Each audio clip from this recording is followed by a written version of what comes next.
Hi. This tiny thing looks like a harmless nut.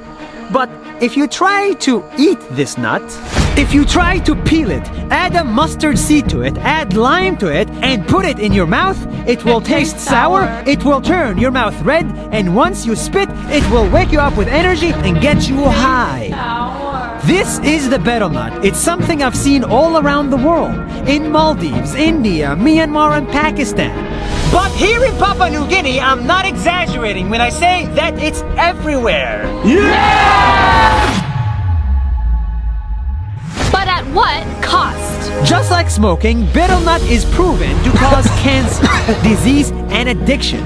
Yet, people still love it. Think of it like smoking in other countries, but instead of doing this, people do this. The products are different, but the danger is the same. That's 1 minute. See you tomorrow. YouTube, if you like this video, then I think you're gonna love NAS Academy. It's a new online school we just started to give you a voice. Yes, making videos has given me a voice. And with this voice, you can reach millions of people on the internet.